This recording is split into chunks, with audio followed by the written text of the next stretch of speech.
Iran Israel যুদ্ধের ক্ষত এখন ইরানের অভিজাত এলাকাগুলোতেও। মার্কিন ও ইসরায়েলি বাহিনীর অব্যাহত হামলায় ইরানের নিহতের সংখ্যা ছাড়িয়েছে ৩,০০০।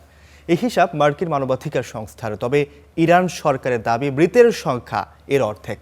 এদিকে ট্রাম্পের সমঝোতার প্রস্তাবকে বিশ্বাস করতে পারছে না ইরানের মানুষ।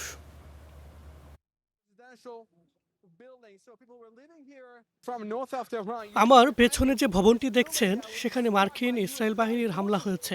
ভবনটি ধ্বংসস্তূপে পরিণত হয়েছে। এটি তেহরানের উত্তরের একটি অভিজাত এলাকা। তেহরানের ঘটনাস্থল থেকে এভাবেই হামলার ধারা বর্ণনা করছিলেন চায়না গ্লোবাল টেলিভিশন নেটওয়ার্কের এই সাংবাদিক। প্রতিদিন তেহরান সহ ইরানের কোনো না কোনো প্রদেশে এমন হামলা চলছে। গেল ২৪ ঘন্টায় মার্কিন হামলার পরিমাণ কিছুটা কমে এলেও মরিয়া হামলা চালিয়ে যাচ্ছে ইসরায়েল। তবে তেহরানের রাজপথে নেই যুদ্ধের চিহ্ন। সড়কে কমেছে মানুষের ভিড়, কারণ বাসিন্দাদের অনেকেই তেহরান ছেড়ে গেছেন। ইরানের হুমকির মুখে দেশটির বিদ্যুৎ ও জ্বালানি অবকাঠামোর উপর হামলা বন্ধের নির্দেশ দিয়েছেন ট্রাম্প। সেই সাথে দিয়েছেন যুদ্ধবিরতি কার্যকরের লক্ষ্যে আলোচনার ইঙ্গিত। মার্কিন গণমাধ্যমগুলো বলছে তুরস্ক, মিশর ও পাকিস্তানের মধ্যস্থতায় চলছে আলোচনা।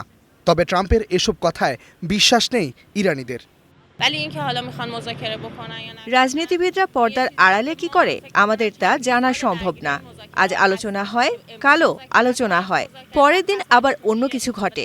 আমি মনে করি না যে সত্যিকারের কোনো আলোচনা হবে। আমরা তাকে বিশ্বাস করলে হেরে যাব। সে ভালো মন্দ সবকিছু একসঙ্গে পুড়িয়ে দিয়েছে। সে ইরানের জনগণের জন্য আসেনি। যদি আসতো, সে নিষেধাজ্ঞা তুলে নিতে পারত। এখানে অসুস্থ শিশুরা আছে যাদের ওষুধ প্রয়োজন। আমাদের অনেক প্রয়োজন এই নিষেধাজ্ঞা তুলে নেয়ার উপর নির্ভর করছে। সে তার সদিচ্ছা প্রমাণ করতে পারত। ১ মাসে গড়াচ্ছে সংঘাত। যুদ্ধের কারণে তেহরানের বাজারগুলোতে পণ্যের যোগান কমেছে। ফলে আরেক দফা মূল্যস্ফীতির কবলে পড়েছে ইরানের জনগণ। তাদের জীবন কঠিন হয়ে উঠেছে। আমি মনে করি না কেউ যুদ্ধ পছন্দ করে। আমরা চাই আমাদের পরিস্থিতি উন্নতি হোক, শান্তি আসুক, আমাদের মানুষ ভালো থাকুক, আমাদের ক্রয় ক্ষমতা থাকুক, তারা যেন প্রয়োজনীয় জিনিস কিনতে পারে। মার্কিন ইসরায়েলের অব্যাহত হামলায় ইরানে মৃতের সংখ্যা বাড়ছে।